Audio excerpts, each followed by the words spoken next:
jamalul Quran fi hukmihi la fi sautihi. Keindahan Al-Quran itu ada pada ahkamut tajwidnya, bukan pada suaranya. Kadang orang mengutamakan lagu dan suara, akan tetapi tidak mengutamakan dan meninggalkan tajwidnya. Padahal keindahan Al-Quran ada pada hukumnya, bukan pada suaranya. Suara tak perlu, suara tak bagus, tak enak didengar, tapi tajwidnya betul, itu sudah cukup. Kita jangan mengutamakan suara, sepenting tajwidnya tepat. Kalau tak kata apa tak tahu lagu, tapi tajwidnya betul. Karena alal aqalli minimal taqra'ul Qur'ana qira'atan sahihatan. Minimal kita membaca Al-Quran dengan bacaan yang betul, dengan bacaan yang benar.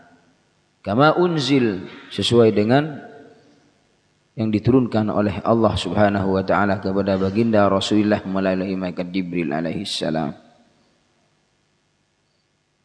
Wal akhdhu bit tajwid hatmun lazimu man lam yujawwidil Qur'ana athimu. Belajar ilmu tajwid adalah suatu kewajiban bagi kita semuanya. Malam yujawwidil Qur'ana fahuwa athimu. Barang siapa membaca Al-Quran dengan tanpa tajwid, fahuwa athimu, maka dia berdosa. Maka hati-hati dalam membaca Al-Quran. Kita tujuannya ingin mendapatkan pahala dari Allah.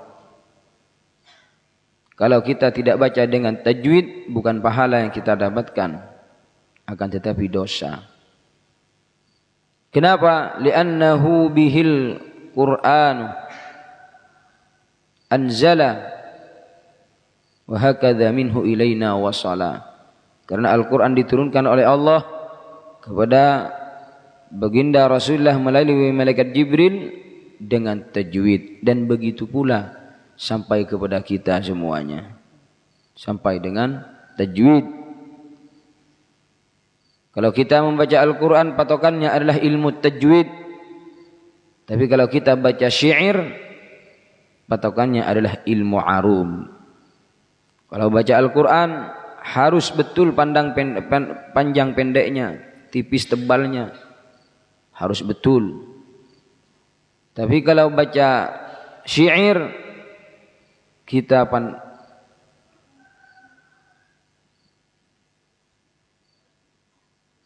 patokannya adalah ilmu arud. Ilmu arud, jangan dibalik.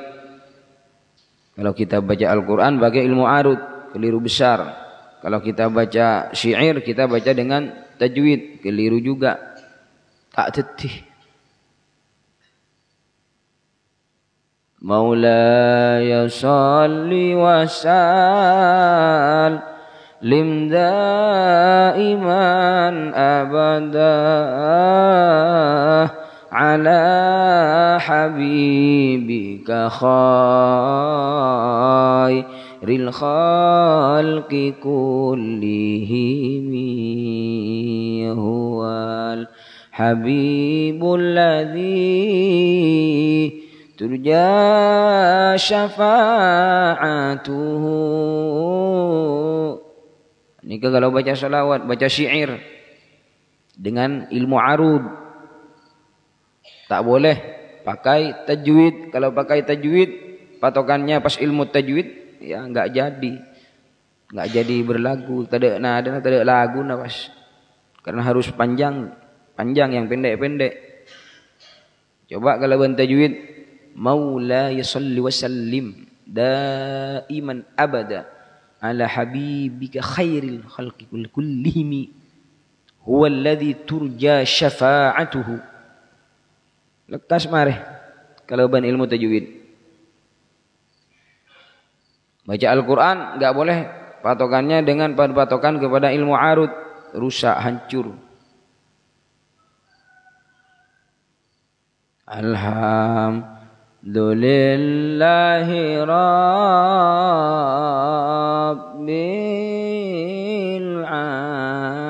alamin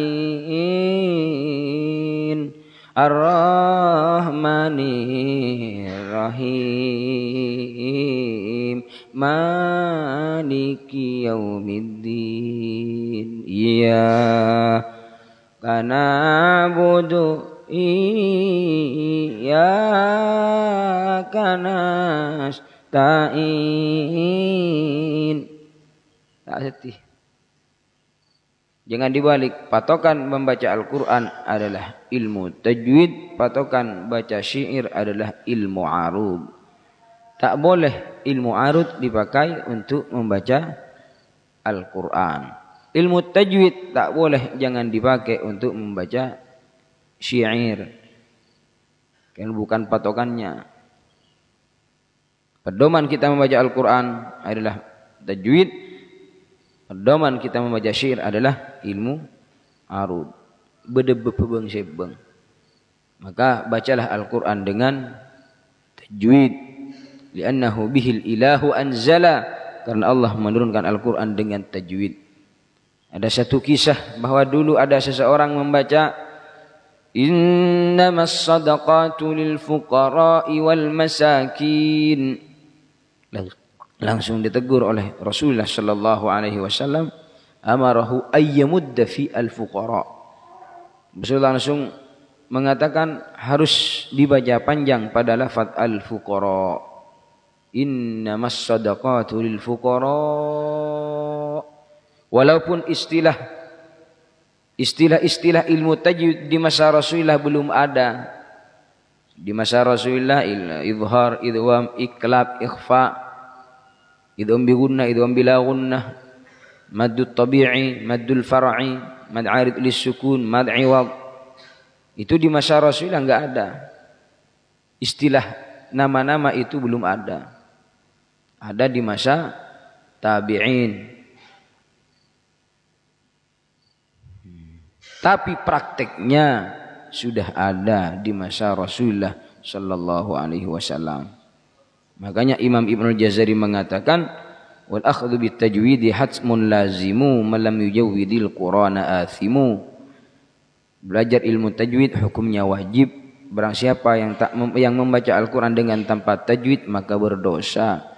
Karena Al-Quran li'annahu bihil ilahu anzala, karena Al-Quran diturunkan kepada Rasulullah melalui malaikat Jibril dengan tajwid. Wa hakadha minhu ilaina wasala, dan begitu pula sampai kepada kita sampai dengan tajwid. Ada sanadnya, lengkap sanadnya Al-Quran. Sanad Al-Quran, sanad kita ini kah? Siapa nak tak lestari pemaris semakin jalur sanad Al-Quran ni ampun lengkap mutawatir. Makanya kalian hafalkan nama-nama gurun. Gula ajar dak ke Syekh Ashraf, membaca kepada Syekh Ashraf Hamid Hassanain. Syekh Ashraf ni ke banyak gurunya. Di antara guru Syekh Ashraf ni ke Syekh Abdul Hakim Abdul Latif Al-Maghfurlah.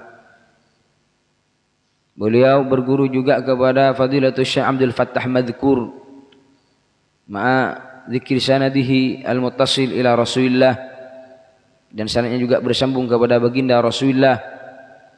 Dan beliau berguru kepada banyak masyayikh yang sanadnya tinggi. Bukan hanya sanad yang kita perlukan, akan tetapi riwayahnya sama-sama kita butuhkan. Sanad kita butuhkan, ilmunya juga kita butuhkan. Bukan hanya sanad toknya, bukan hanya sanadnya, atau bukan hanya ilmunya, tapi dua-duanya kita harus dapatkan. Sanadnya kita dapatkan, ilmunya juga kita dapatkan. Syekh Ashraf kepada siapa? Kepada gurunya, di antaranya Syekh Syed Ibrahim Ba'bulah. Syekh Ibrahim Ba'bulah kepada gurunya Syekh Muhammad Ismail Al-Hamadani. Syekh Muhammad Ismail Al-Hamadani berguru kepada gurunya Fadilatul Syekh Abdul Aziz Az-Zayyad, orang buta tapi hafal Al-Quran dengan qiraah asyarah. Bahkan beliaulah yang menjadikan ma'had qiraat di Madinatul Munawwarah. Orang buta. Syekh Abdul Aziz Az-Zayyad berguru kepada gurunya Syekh Abdul Fattah Hunaidi. Syekh Abdul Fattah Hunaidi berguru kepada gurunya kepada Syekh Muhammad bin Ahmad Al-Mutawalli. Syekh Al-Mutawalli berguru kepada gurunya Syekh Duri At-Tuhami. Syekh Duri At-Tuhami berguru kepada gurunya Syekh Salmunah. Namanya Syekh Ahmad bin Muhammad Al-Ma'ruf bi Salmunah, dikenal dengan Syekh Salmunah. Syekh Salmunah ini berguru kepada gurunya Syekh Ibrahim Al-Ubaidi. Berhenti dulu di Al-Ubaidi. Saya juga mendapatkan sanad dari Syekh Abdul Karim Al-Maghribi, jalur dari Syria, yang tadi jalur dari Mesir. Boleh banyak guru, Syekh Said Harun Abu Dahab, Syekh Zakaria, Syekh Abdullah Atiyah, yang mana juga sanadnya sama seperti Syekh Ashraf Hamid Hassanain, bersambung kepada Syekh Ibrahim Al-Ubaidi.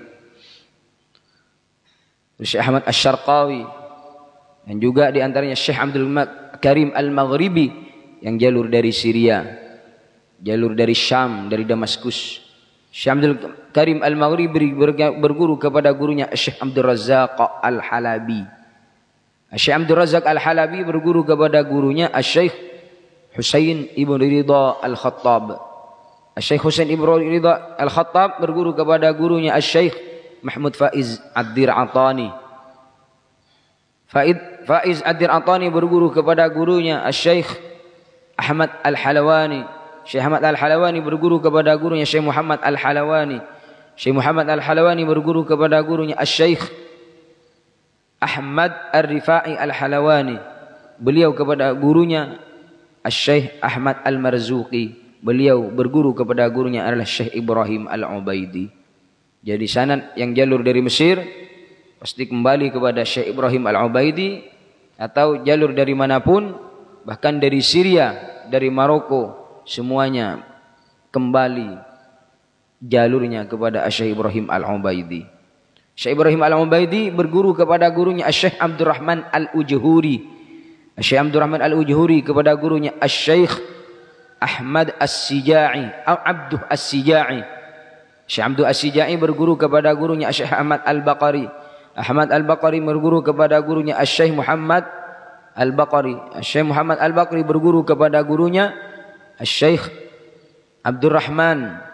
Syekh Abdurrahman berguru kepada gurunya Syekh Syahadah. Syekh Syahadah ini berguru kepada gurunya Syekh Nasiruddin At-Tabalawi. Syekh Nasiruddin At-Tabalawi ada berguru yang mengatakan Syekh Syahadah berguru kepada Syekh Ali As-Sibramulisi, beliau kepada Syekh Nasiruddin At-Tabalawi. Syekh Nasiruddin At-Tabalawi berguru kepada gurunya Syekh Zakaria Al-Ansari. Syekh Zakaria Al-Ansari berguru kepada gurunya Syekh Muhammad Al-Uqaili An-Nuwairi. Beliau Syekh Muhammad Al-Uqaili An-Nuwairi berguru kepada gurunya yang bernama Syekh Al-Imam Muhammad Ibnu Muhammad Yusuf Ibnu Al-Jazari, yang punya karangan kitab Muqaddimah Al-Jazariyah dengan Durrah Al-Mudiyah Al-Mutammim Al-Qira'atil Asyarah, dan juga karangan Thayyibatun Nashar. Imam Ibnu Al-Jazari berguru kepada gurunya. Imam Ibnu Al-Jazari ini guru ke guruna. Siapa gurunya Imam Ibnu Al-Jazari? Syekh Abdurrahman Al-Baghdadi. Syekh Abdurrahman Al-Baghdadi berguru kepada gurunya Syekh Ahmad Ibn Abdul Khaliq. Syekh Ahmad Ibn Abdul Khaliq berguru kepada gurunya Syekh Ali Ibn Syuja' Al-Abbasi Al-Misri. Beliau Ali Ibn Syuja' berguru kepada gurunya yang bernama Syekh Al-Qasim Ibn Firruh Ibn Khalaf Al-Andalusi, yang kita kenal dengan Syekh Al-Imam Asy-Syatibi, yang punya karangan kitab Hirzul Amani wa Wajhut Tahani fil Qira'atis Sab'a. Orang buta hafal Al-Quran 30 juz dengan qiraah asyarah, dan juga istiqomah salat berjamaah di masjid, dan beliau juga banyak karangan kitabnya. Imam Asy-Syatibi berguru kepada siapa? Berguru kepada Al-Imam Ali bin Hudzail. Ali bin Hudzail berguru kepada gurunya yang bernama Sulaiman bin Najah. Syekh Sulaiman bin Najah. Syekh Sulaiman bin Najah berguru kepada gurunya Syekh Utsman bin Sa'id. Utsman bin Sa'id berguru kepada gurunya Syekh Tahir ibnu Ghalbun. Tahir ibnu Ghalbun berguru kepada gurunya Syekh Ali ibnu Salih Al-Hashimi. Syekh Ali ibnu Salih Al-Hashimi berguru kepada gurunya Syekh Ahmad Sahal Al-Ashnani. Beliau Ahmad Sahal Al-Ashnani berguru kepada Al-Imam Muhammad ibnu Ubaid ibnu Sabbah, Muhammad Ubaid ibnu Sabbah. Beliau berguru kepada gurunya yang bernama Al-Imam Hafs Ibnu Sulaiman Ibnu Al-Mughirah. Hafs yang kita kenal bacaannya seperti yang kita baca. Karena ulama qiraat itu banyak, qiraat asyrah dan juga qiraat sab'ah. Qiraat sab'ah Al-Imam Nafi dengan kedua muridnya, Al-Imam Ibnu Katsir dengan kedua muridnya, Al-Imam Abu Amr dengan kedua muridnya, Imam Ibn Amir, Imam Asim. Itu yang sampai kepada kita. Imam Hamzah, Imam Al-Kisai dan seterusnya sampai qiraatil asyarah.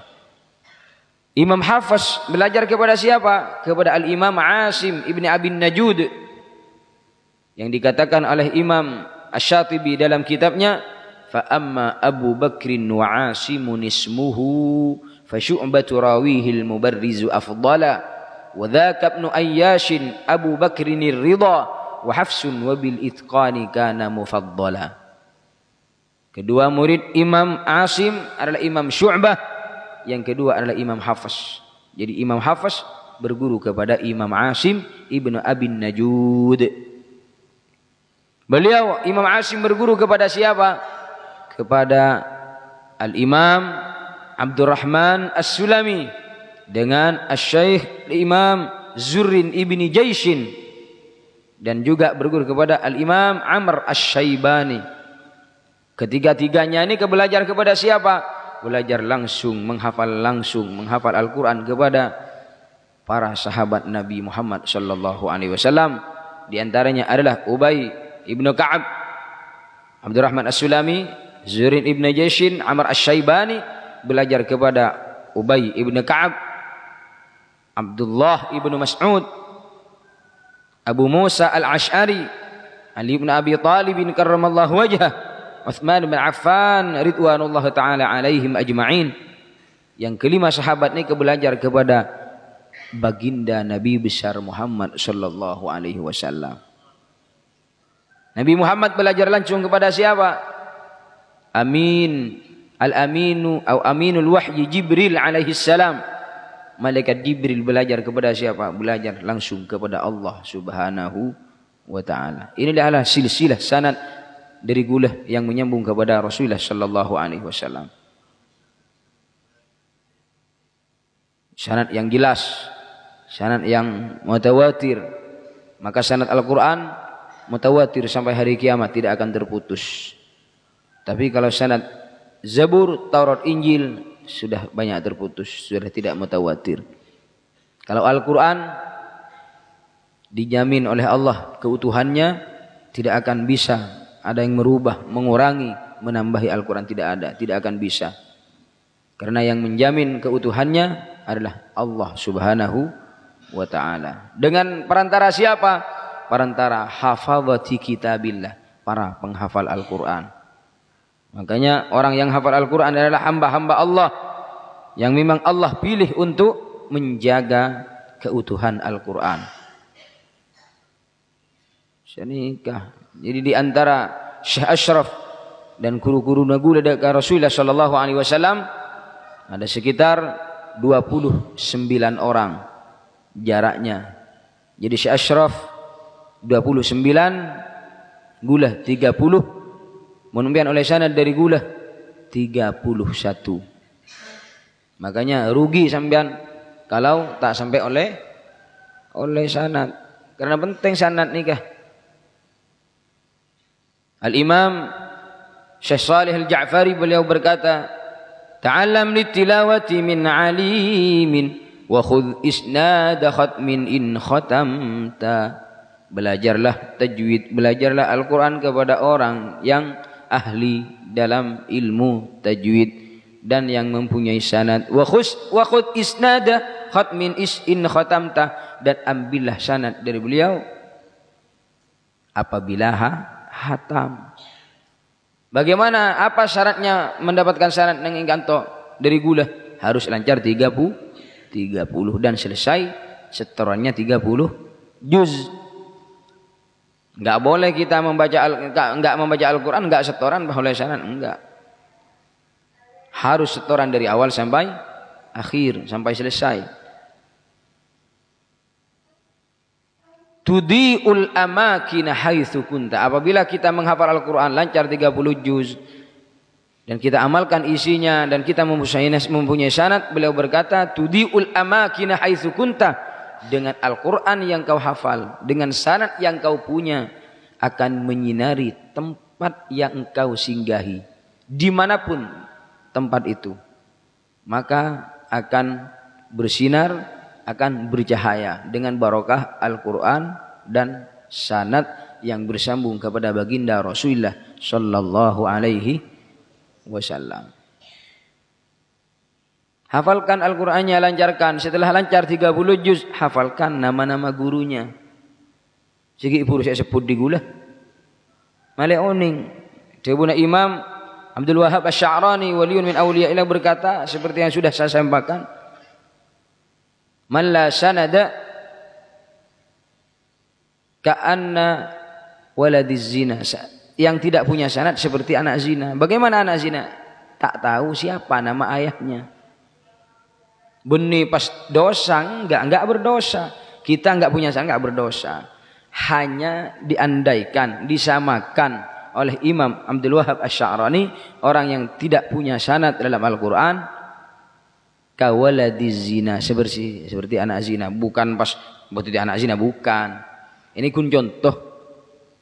Sama aki derma, tak tahu ke gurun. Siapa gurun ban? Pas tak tahu. Gurun guru ke siapa? Tahu nih.